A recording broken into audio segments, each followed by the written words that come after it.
Hey guys, this is Vyom Joshi with Superior North. Welcome back to my channel. Today we will be talking about a stock that was suggested by a subscriber.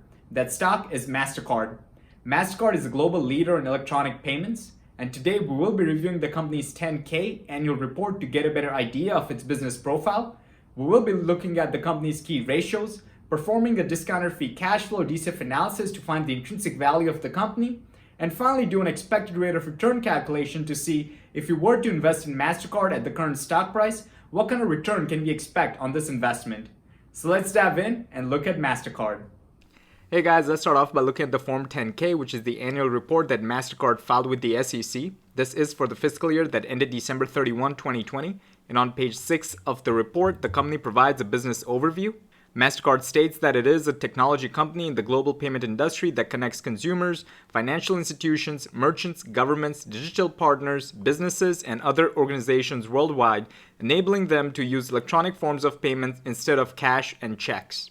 Mastercard then provides us an idea about how each transaction involves 4 participants: the account holder, issuer, merchant, and acquirer, and Mastercard is the middleman between the issuer and the acquirer.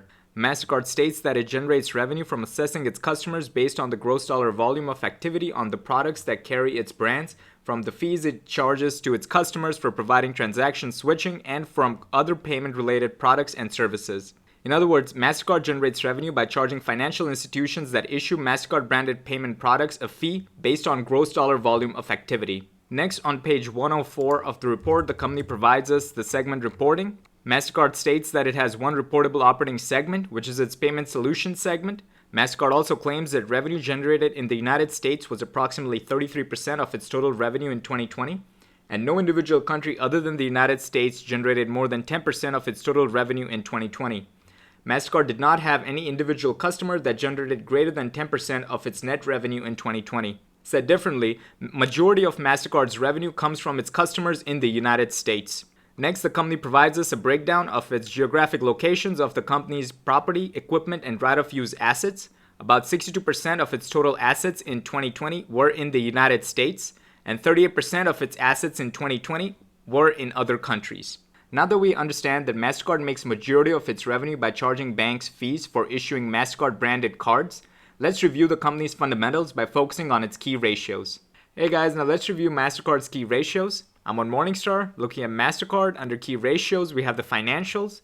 The first item on the list is the revenue. The revenue is the top line of the income statement. This is the amount of money that the company brings from its sales. Back in 2011, Mastercard's revenue was about $6.7 billion, and for the year 2020, it was $15.3 billion. Mastercard's revenue grew every year from 2011 through 2019. The company did see a drop in revenue in 2020, primarily because people used fewer credit cards and had fewer transactions overall in 2020 amid the pandemic. Next is the operating income. The operating income is the amount of money that's left with the company once it has paid for the cost of goods and operating expenses. Back in 2011, the company's operating income was $2.7 billion, and for the year 2020, it was $8.1 billion. The company's operating income follows a similar trend as the company's revenue. After that, looking at the net income. The net income is the bottom line of the income statement. This is the amount of money that's left with the company once it has paid for the cost of goods, operating expenses, non-operating expenses, interest on its debt obligations, and taxes. Back in 2011, Mastercard's net income was $1.9 billion, and for the year 2020, it was about $6.4 billion. When we look at the past 10-year trend, we can see that the net income's trend is similar to what we see with operating income and the revenue. The only unique year for net income was back in 2017 when we saw a dip in net income. This was primarily because of the Tax Cuts and Jobs Act that got enacted, leading to Mastercard having to pay higher taxes for that calendar year. Next, looking at dividends per share.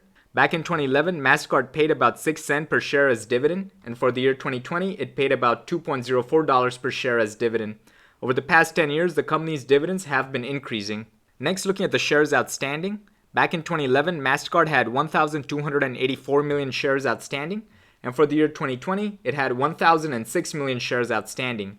Over the past 10 years, the company's shares outstanding number have been decreasing.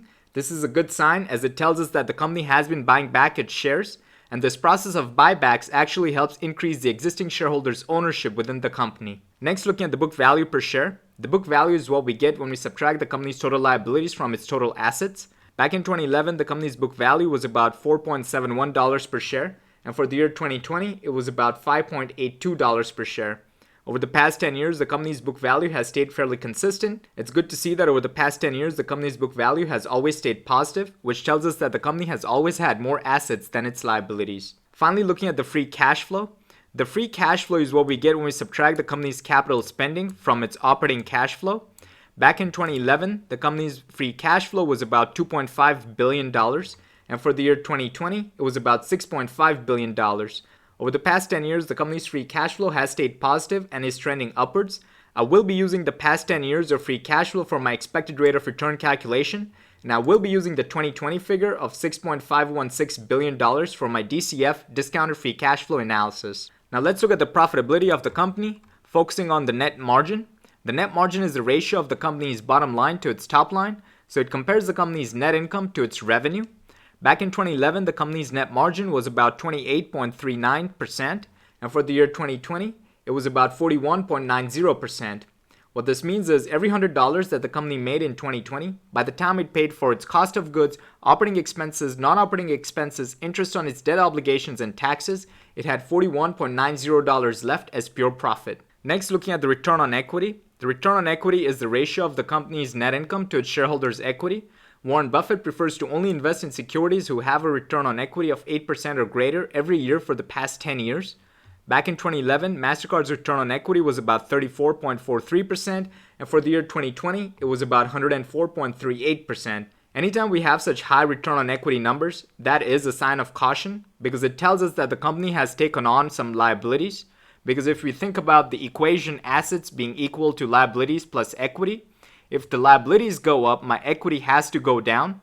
And when we compare net income to equity, and that equity is a tiny number, we're bound to get a high inflated return on equity number. Next is return on invested capital.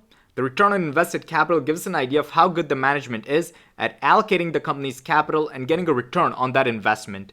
Back in 2011, the company's return on invested capital was about 34%, and for the year 2020, it was about 39.41%. Mastercard's weighted average cost of capital, which is also known as the company's hurdle rate, is about 9%. And since the return on invested capital is a lot greater than the company's weighted average cost of capital, it tells us that the company's management is creating value for its shareholders. Finally, looking at the interest coverage. The interest coverage is a ratio of the company's income to its interest obligations. So it gives us an idea of how many times can the company pay off its interest obligations using its income in that calendar year. Back in 2011, the company's interest coverage was about 110 times, and for the year 2020, it's about 21 times. Benjamin Graham, the father of value investing, preferred to only invest in securities who had an interest coverage of 5 times or higher. Next, looking at the financial health of the company, focusing on the liquidity ratios. The first item on the list is the current ratio. The current ratio compares the company's current assets to its current liabilities. Ideally, we want to invest in companies who have a current ratio greater than 1.5. Back in 2011, the company's current ratio was about 1.84, and for the year 2020, it was about 1.61. Next, looking at the quick ratio. The quick ratio is similar to the current ratio except we disregard the inventory component. In other words, quick ratio is equal to current assets minus inventory divided by current liabilities. Ideally, we want to invest in companies who have a quick ratio of at least 1.0 or higher. Back in 2011, the company's quick ratio was about 1.51, and for the year 2020, it was 1.26. Both the current and quick ratio point out that the company has more than enough current assets to fulfill its current liabilities. Next, looking at the financial leverage. The financial leverage is the ratio of the company's total assets to its shareholders' equity. A higher financial leverage number indicates that the company has taken on more liabilities. In other words, more of the company's assets are financed via liabilities. Back in 2011, the company's financial leverage was 1.82, and for the year 2020, it was about 5.25. We can see that over the past 10 years, the company's financial leverage has been increasing. Next, looking at the debt to equity ratio. This ratio compares the company's total debt to its shareholders' equity. Ideally, we want to invest in companies who have a debt to equity of less than 1.0. Back in 2014, the company's debt to equity was 0.22, and for the year 2020, it was 1.88. Mastercard's financial leverage and debt to equity ratio is a lot higher than its competitor Visa. However, it's a lot better than its competitors American Express and Discover. Now let's review Mastercard's efficiency ratios, focusing on its days sales outstanding. This number gives us an idea of how many days go by from the day the company recognizes its sales to the day it actually receives cash for its service rendered. Back in 2011, Mastercard's days sales outstanding was about 53 days, and for the year 2020, it's about 118 days. Ideally, we want to invest in companies whose day sales outstanding number is staying fairly consistent. An increasing day sales outstanding number tells us that the company is being aggressive with its accounting, as it is recognizing its sales quicker so that it can show better revenue numbers on its income statement. Next, looking at the payables period, this number tells us how many days does Mastercard take to pay its suppliers. Back in 2012, the company took about 83 days to pay its suppliers, and for the year 2020, it took about 49 days to pay its suppliers. Finally, looking at the receivables turnover, this number gives an idea of how efficient the company is at collecting its receivables. Back in 2011, the company's receivable turnover was at 6.87, and for the year 2020, it was 3.10. Ideally, we want to see the company's receivable turnover to be staying steady or increasing. A decreasing turnover ratio indicates that the company is becoming less efficient at collecting its receivables. So we can see that Mastercard was a lot more efficient at collecting its receivables back in 2011 than it is right now. Now let's compare the company's current valuation to that of the S&P 500. The S&P 500 is the aggregate of the top 500 companies in the United States. The first item on the list is the price to earnings ratio. Mastercard's PE is at 58, whereas S&P 500 is at 28.9. Mastercard's price to book is at 57.4, whereas S&P 500 is at 4.1. Mastercard price to sales is at 24.3, whereas S&P 500 is at 3.0. Next is price to cash flow. Mastercard is at 51.5, whereas S&P 500 is at 17.1. And finally, the dividend yield. Mastercard has a dividend yield of 0.4%, whereas S&P 500 has a dividend yield of 1.6%. On all these valuation metrics, we can see that Mastercard is clearly overvalued to the S&P 500. Hey guys, now let's look at the discounted free cash flow DCF analysis for Mastercard. Over here, I pasted the company's 2020 free cash flow number that I got from Morningstar, which is $6,516 million. I'm using an annual growth rate of free cash flow to be 10%. What this means is I expect Mastercard's free cash flow to grow at 10% every year for the next 10 years. I'm using a discount rate of 10%. What this means is I expect to get a 10% return on this investment. I'm using an annual growth rate of 5%.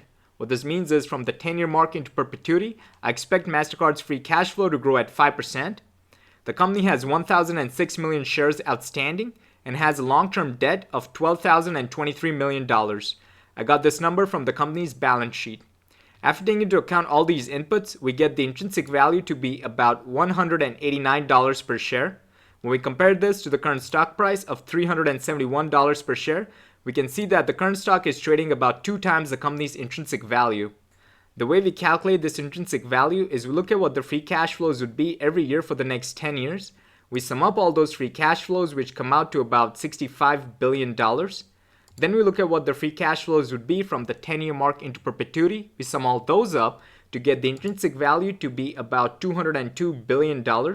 From this number, we subtract the long-term debt and divide by the shares outstanding to get the intrinsic value per share to be about $189 per share.